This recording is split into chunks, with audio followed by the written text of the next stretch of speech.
Today on Alaskan Ballistics, 357 Magnum versus 10mm in Underwood Xtreme Hunters.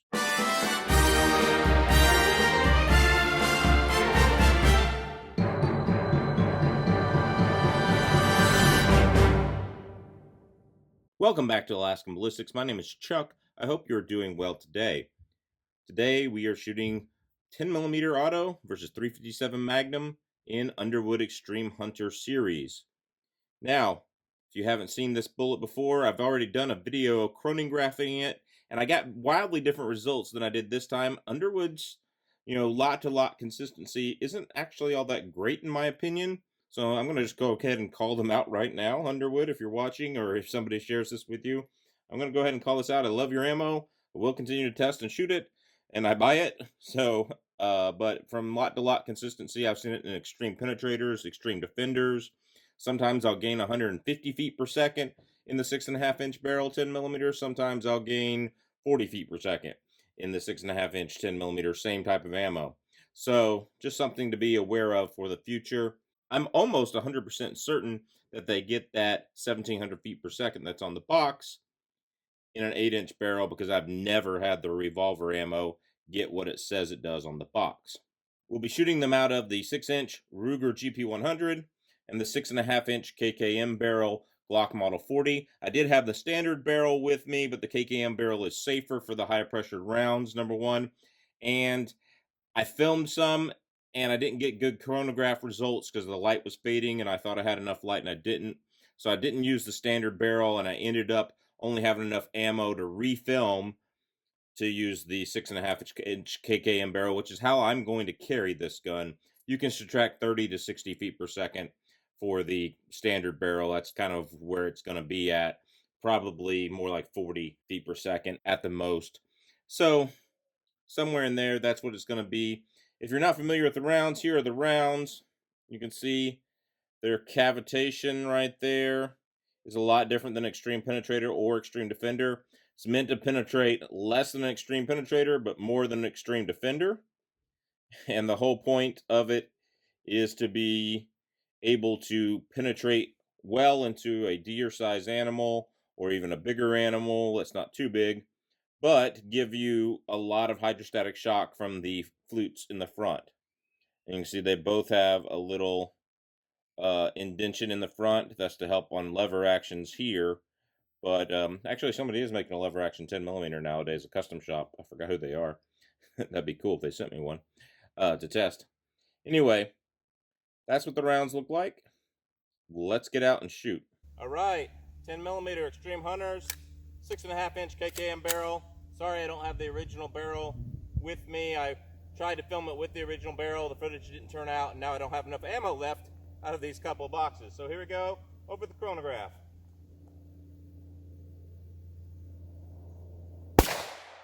1492, 1415, and 1434. So kind of light on the ammo there. All right, here we go. 357 Magnum. Sorry for the wind noise out here today. 357 Magnum. Here we go.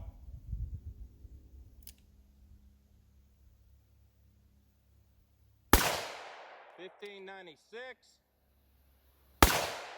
$15.26, and $15.42. So that's our speeds. Pretty bad spread on both of those. Underwood, you gotta be more consistent.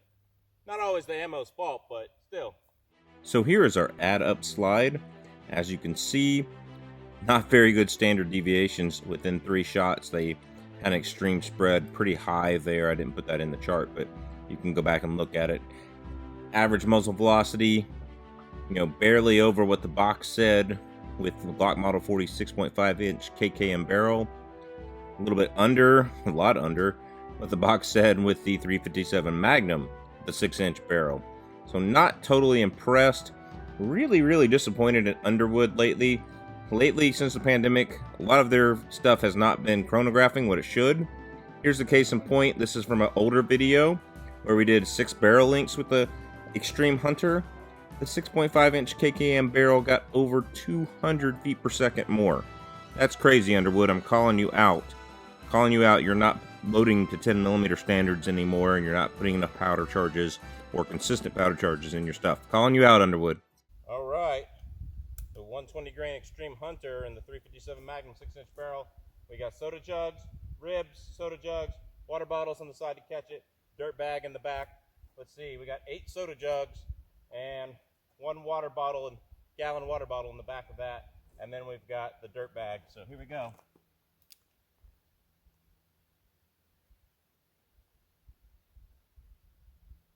All right. Looks like I got a good one straight down the middle. So let's see what we got.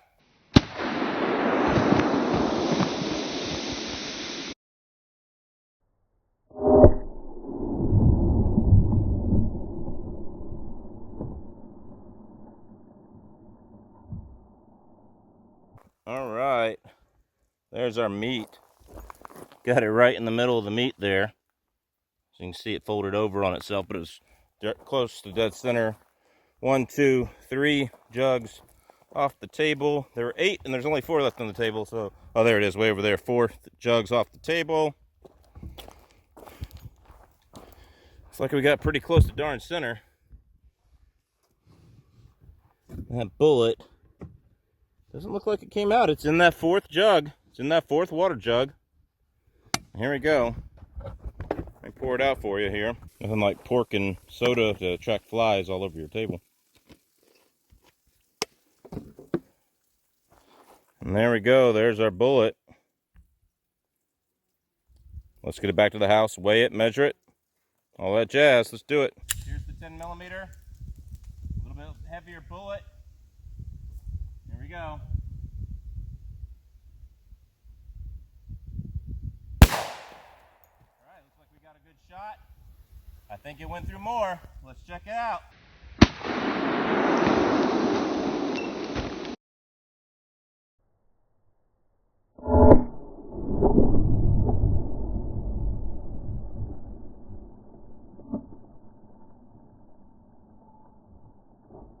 Here's our new piece of ribs on the ground right next to the other one. Right dead center of the ribs, right where I was aiming.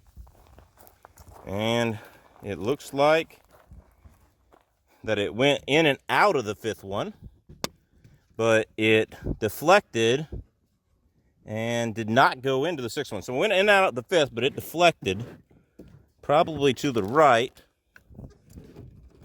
And I do not have that bullet. So we'll see if we can find it on the ground. I doubt it. I doubt it very much, because who knows which way it would have bounced. You never know.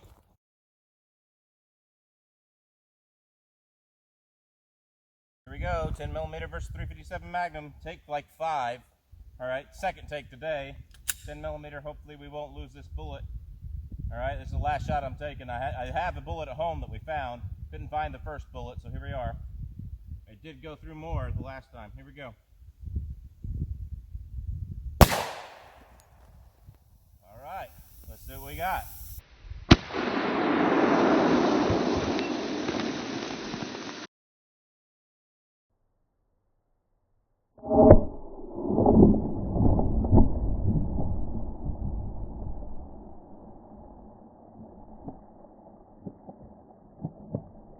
Looks like we went through 6 this time.